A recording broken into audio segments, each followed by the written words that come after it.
ഏയ് നാട് കഥ കിട്ടുമോ? 49 പേരടങ്ങുന്ന ഒരു സീറ്റുള്ള ബസ് അല്ലേ? സാധാരണ ബസ്സിലൊക്കെ നമ്മുടെ ടൂറിസ്റ്റ് ബസ്സിൻ്റെ കാര്യം പറയുക, 49 പേരടങ്ങുന്ന സീറ്റാണ്. ആ 49 പേരടങ്ങുന്ന സീറ്റിൽ നമ്മൾ ട്രിപ്പ് പോകുമ്പോൾ ചിലപ്പോൾ 50 52 പേരെ തള്ളിക്കുത്തി കയറ്റിയൊക്കെ നമ്മൾ പോകും. പറയുന്നത് ഇങ്ങനെയാണ്, 59 പേര് ഇപ്പോഴും 50 പേരോ അല്ലെങ്കിൽ 52 പേരോ ടൂർ പോകുമ്പോൾ ഈ 52 പേരെയും കൂടെ ഒരുപോലെ സന്തോഷിപ്പിച്ചുകൊണ്ട് നമുക്ക് ടൂർ പോകാൻ പറ്റില്ല. കാര്യം എന്താ വെച്ചാൽ പല ആളുകൾക്കും പല കാഴ്ചപ്പാടുകളാണ്, പല ടേസ്റ്റുകളാണ്. അപ്പോൾ പലരും അതിനെ കാണുന്ന, ആ ടൂറിനെ കാണുന്ന രീതി, ആ ടൂറ് ആഘോഷിക്കുന്ന രീതിയും വ്യത്യസ്തമായിരിക്കും അല്ലേ? പറഞ്ഞു വരുന്നത് പലർക്കും പലതരത്തിലാണ് പല കാര്യങ്ങളും നോക്കിക്കാണുക.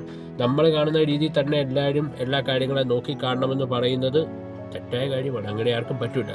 പറഞ്ഞു വരുന്നത് എന്താ വെച്ചാൽ, നമ്മുടെ ലൈഫിലാണെങ്കിലും നമ്മൾക്ക് ചെയ്യാൻ പറ്റുന്ന എന്തോ നമ്മളത് ചെയ്യുക. മറ്റുള്ളവർ എന്ത് വിചാരിക്കും അല്ലെങ്കിൽ അവർക്ക് ഇഷ്ടപ്പെടുകയൊന്നും വിചാരിച്ച് ചെയ്യണ്ട.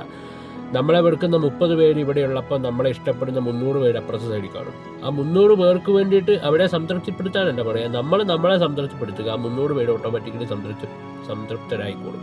അപ്പോൾ എന്ത് ചെയ്യുമെന്ന് വെച്ചാൽ, സ്ലോലി ഗ്രാജ്വലി ആ 300 പേരിലേക്ക് നമ്മളെ വെറുക്കപ്പെട്ട 30 പേരും കൂടെ നിരന്തരമായി നമ്മുടെ കർമ്മപഥത്തിൽ നമ്മൾ മുന്നോട്ട് പോകുമ്പോൾ, ഈ നിരന്തരമായി ഇങ്ങനെ കർമ്മപഥത്തിൽ ഇങ്ങനെ മുന്നോട്ട് പോകുമ്പോൾ ഈ 300 പേരിലേക്ക് 30 പേരും കൂടെ ആഡ് ചെയ്യപ്പെടും. അങ്ങനെ 330. ഞാൻ പറഞ്ഞു വെച്ചാൽ, നമുക്ക് ചെയ്യാനുള്ള എന്തോ നമ്മൾ ചെയ്യുക. മറ്റുള്ളവരെന്തോ ഓർക്കൊന്നും നോക്കണ്ട. മറ്റുള്ളവർ ഇഷ്ടപ്പെടേണ്ട, leave it, let them go. Okay.